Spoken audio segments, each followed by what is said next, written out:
Pro Reptile et aujourd'hui on se retrouve pour une toute nouvelle vidéo.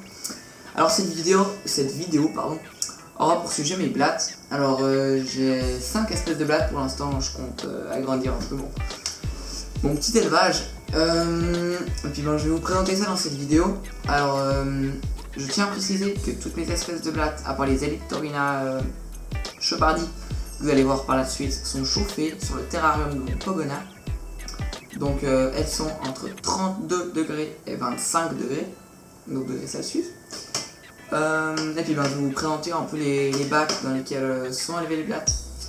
Et puis n'hésitez pas de vous abonner à ma chaîne YouTube, c'est très important. N'oubliez pas non plus d'aimer cette vidéo, c'est évident, et de la partager sur tous les réseaux sociaux que vous connaissez. Et puis n'hésitez pas à lâcher un commentaire. Et puis je vous souhaite une très bonne vidéo.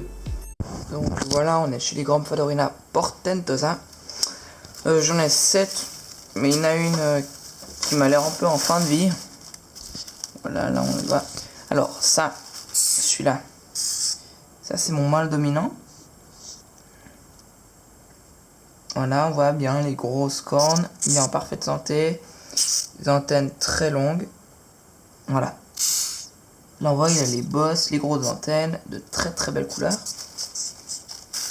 Voilà les Gromphodorina portentosa, j'en ai quelques-unes. C'est exactement des femelles. Donc j'ai 6 femelles, non j'ai 2 mâles, 4 femelles donc. Donc terme relativement classique, elles sont élevées dans des copeaux, comme ça, des copeaux relativement fins, sur à peu près cm comme ça.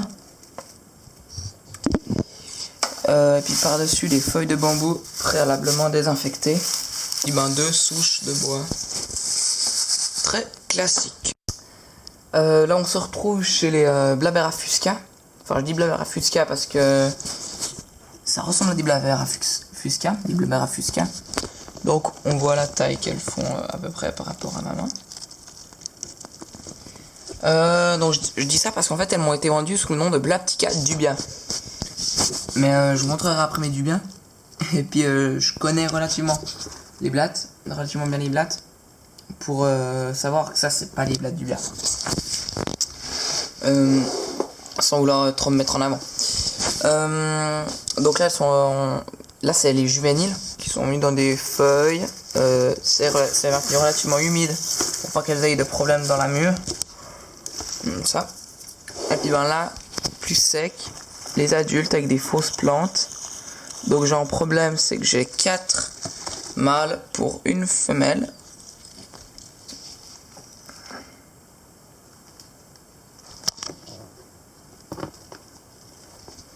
Voilà, des copeaux, très classiques. Par contre sur une plus grosse couche déjà. Et puis des écorces et des fausses plantes.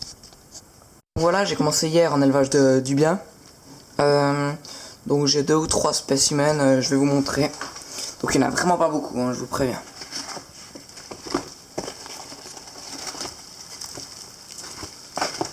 Non, je rigole. Non, ça fait une année que je me suis lancé dans un élevage de Dubia. J'ai dû commencer avec à peu près 150 spécimens. Donc ça c'est plein. C'est hyper plein. 150 spécimens à l'âge avec tous les bébés. Je dois arriver à peu près à 1000. Un peu plus de 1000, entre 1000 et 1500. Donc là-dessous, il y en a pas beaucoup. Là-dessous, il y en a aussi quelques-unes, hein.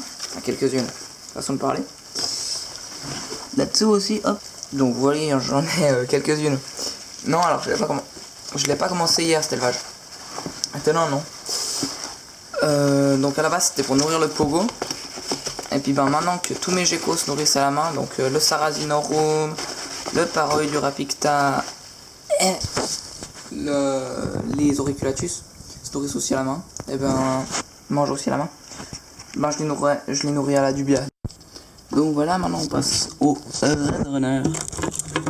Donc, on a quelques-unes là, donc c'est un tout petit élevage avec quelques bébés, quelques adultes. Enfin, il y a du tout de taille. Il y a une femelle qui a l'air de tête là. Donc ça c'est pour nourrir les geckos. Donc tous les geckos que j'ai à part Kenzie. Donc c'est pour le Sarrasinorum, les Auriculatus et puis le Picta. Donc voilà, rien à dire de spécial là-dessus. Donc les élèves sur vermiculite et puis humidifier toutes les 2 semaines, une fois toutes les 2 semaines. C'est la meilleure méthode que j'ai trouvée. J'arrivais pas dans les boîtes à œufs.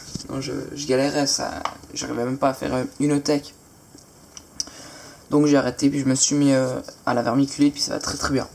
Donc dans ce Braplast 5,8 litres, c'est des Elliptorina Chopardi. Donc j'ai pas réussi l'élevage de cette espèce, j'avais acheté 15 adultes. Et puis, donc il y en a tout plein qui sont morts. Je les ai maintenus dans toutes les conditions possibles, de l'humide, du sec, dans les copeaux, dans du terreau, voilà.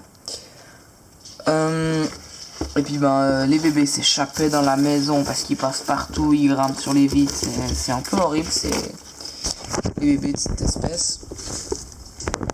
Mais c'est une espèce que j'apprécie, ces blattes là, n'ont pas l'air de m'aimer. Voilà, qu'on peut pas réussir partout. Enfin, il n'y a que les Dubia que je réussis pour l'instant. Une blatte qui n'est pas très dure à élever, quoi. Donc, je l'ai pas dit, mais elles sont aussi élevées sur des copeaux, humidifiées à peu près une fois par semaine, celle-là. Donc, il y a des petits branchages pour qu'elles puissent grimper. De la vaseline. On voit un petit peu ça, on y voit que c'est un petit peu gras. Ça. Et puis, ouais, une petite épaisseur de copeaux, comme ça.